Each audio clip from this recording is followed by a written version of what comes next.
Hello dear brothers and sisters of Africa, hello dear friends, hello dear internet users, hello dear compatriots. Yes, I insist on the term compatriot because as Africans, we are all children of the same root.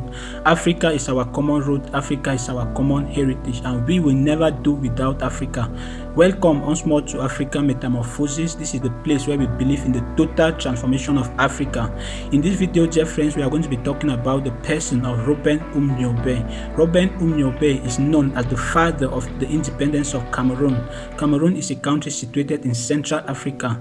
Unfortunately, 64 years after his death, nobody in Cameroon or very few people in Cameroon are talking about Ruben Um Nyobè. In this video, dear friends, in this video, dear brothers and sisters, we will be giving you the reasons why Cameroon decided to kill their own father of independence, why Cameroonians decided to kill their own hero in the person of Ruben Um Nyobè. It is so sad, but we must talk about it. Dear brothers and sisters, if you are ready, let's go. Ruben Um Nyobè was born on April 10, 1913 in a village near Boumnyebel.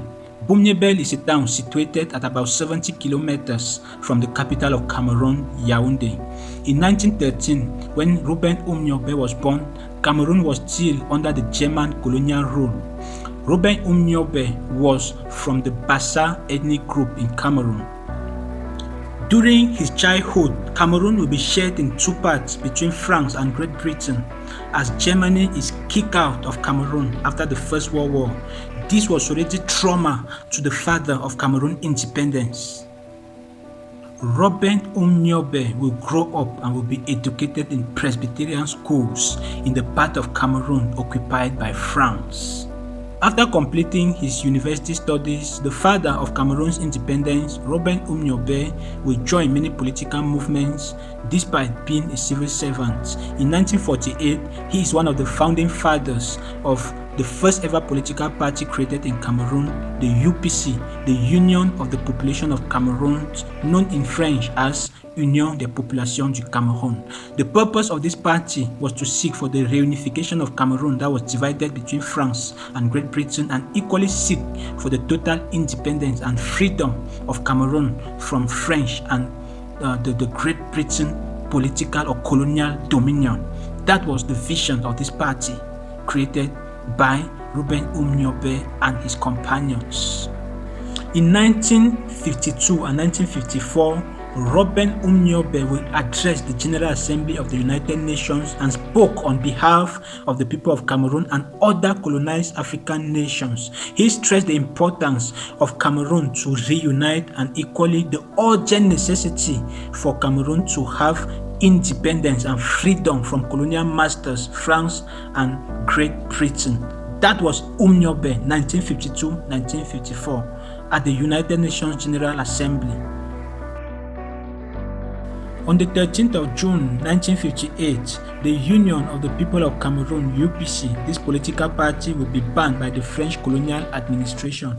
That is how many leaders, many militants and sympathizers of the UPC will flee into the bushes, and war is going to start between the French colonial army and the nationalists of the UPC. The consequences will simply be terrible. The consequences will simply be catastrophic on both sides.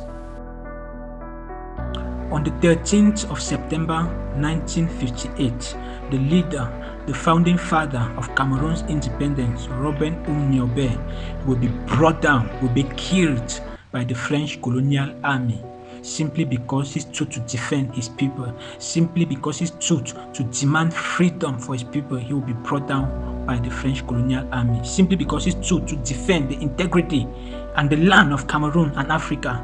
He will be brought down by the French colonial army. What a shame. Cameroonians equally killed Ruben Um Nyobè and his companions because he was betrayed by a Cameroonian called Mahi Matip. He was betrayed by a Cameroonian called Mahi Matip. Mahi Matip was not a French person. He was not a Frenchman. He was not even a white man. He was a black man, an African, a Cameroonian, who took upon himself the dirty job to betray the Cameroonian revolution, to betray the fight for a true independence in Cameroon.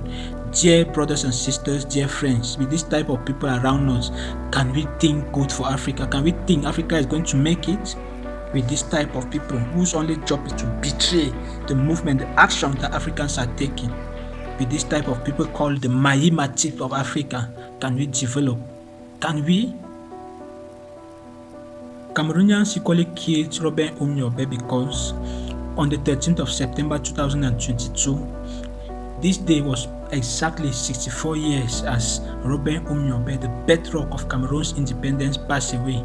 There was no official statement by the government of Cameroon to maybe commemorate the death of this hero.